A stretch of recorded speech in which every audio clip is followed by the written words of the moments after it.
Hi guys, welcome to unfiltered tracks.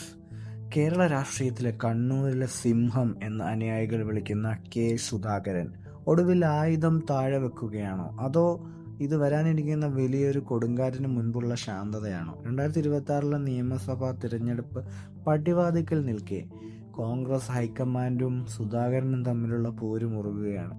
കണ്ണൂരിൽ മത്സരിക്കാൻ ഉറച്ചുനിന്ന സുധാകരനെ വെട്ടി നിരത്തിയത് ആരാണ്?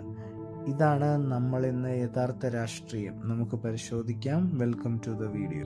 സിറ്റിംഗ് എംപിമാർ ആരും നിയമസഭയിലേക്ക് മത്സരിക്കേണ്ട എന്ന ഹൈക്കമാൻഡ് തീരുമാനം ശരിക്കും ലക്ഷ്യം വെച്ചത് സുധാകരനെ തന്നെയാണോ? കണ്ണൂർ മണ്ഡലത്തിൽ സുധാകരൻ മത്സരിച്ചാൽ വിജയം സുനിശ്ചിതമാണെന്ന് സർവേകൾ പറയുമ്പോഴും എന്തിനാണ് പാർട്ടി അദ്ദേഹത്തെ തടയുന്നത്? ഇതിന് പിന്നിൽ ഗ്രൂപ്പ് രാഷ്ട്രീയമാണോ, അതോ ദേശീയ നേതൃത്വത്തിന്റെ പുതിയ തന്ത്രങ്ങളോ? നമുക്ക് നോക്കാം. തന്നെ സ്നേഹിക്കുന്ന പ്രവർത്തകർക്ക് വേണ്ടി കണ്ണൂരിൽ താൻ ഉണ്ടാകുമെന്ന് പ്രഖ്യാപിച്ച സുധാകരൻ സ്ഥാനാർത്ഥി പട്ടിക പുറത്തു വന്നതോടെ തീർത്തും ഒറ്റപ്പെട്ട അവസ്ഥയിലായി. എന്നെ വിശ്വസിച്ചവരെ ചതിക്കാനാവില്ല എന്ന അദ്ദേഹത്തിന്റെ ഫേസ്ബുക്ക് പോസ്റ്റ് കേരള രാഷ്ട്രീയത്തിൽ വലിയ ചർച്ചയായി. സ്വതന്ത്രനായി മത്സരിക്കുമോ എന്ന ചോദ്യത്തിന് അദ്ദേഹം നൽകിയ മറുപടി ഇപ്പോൾ തീരുമാനിച്ചിട്ടില്ല കോൺഗ്രസ് നേതൃത്വത്തെ അക്ഷരാർത്ഥത്തിൽ മുൾമനയിൽ നിർത്തി. ഇനി കേരള രാഷ്ട്രീയക്കാരുമായി ഞാനൊരു ചർച്ചയില്ല എന്ന് തീർത്തും അദ്ദേഹം പറയുകയുണ്ടായി.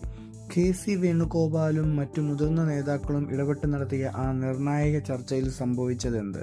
ഒടുവിൽ പാർട്ടി അച്ചടക്കത്തിന് വഴങ്ങാൻ കെ സുധാകരൻ തീരുമാനിച്ചു. പക്ഷേ കണ്ണൂരിലെ പ്രവർത്തകർ ഇത് എങ്ങനെ കാണുന്നു? സുധാകരനില്ലാത്ത കണ്ണൂർ കോൺഗ്രസിന് നഷ്ടമാകുമോ? പകരം വരുന്ന TO മോഹനൻ സുധാകരന്റെ ആവേശമുയർത്താൻ കഴിയുമോ?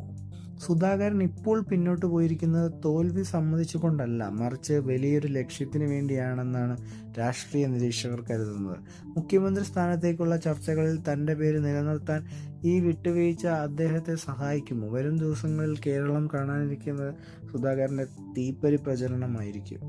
നിങ്ങളുടെ അഭിപ്രായങ്ങൾ താഴെ കമന്റ് ഇടുക. കെ സുധാകരൻ കണ്ണൂരിൽ മത്സരിക്കണമായിരുന്നു? കോൺഗ്രസ് എടുത്ത തീരുമാനം ശരിയാണോ? നിങ്ങളുടെ അഭിപ്രായങ്ങൾ താഴെ കമന്റ് ചെയ്യുക. ഈ വീഡിയോ ഇഷ്ടപ്പെട്ടാൽ ലൈക്ക് ചെയ്യാനും ഷെയർ ചെയ്യാനും മറക്കരുത്. കൂടുതൽ രാഷ്ട്രീയ വിശകലനങ്ങൾക്കായി ഈ ചാനൽ സബ്സ്ക്രൈബ് ചെയ്യുക.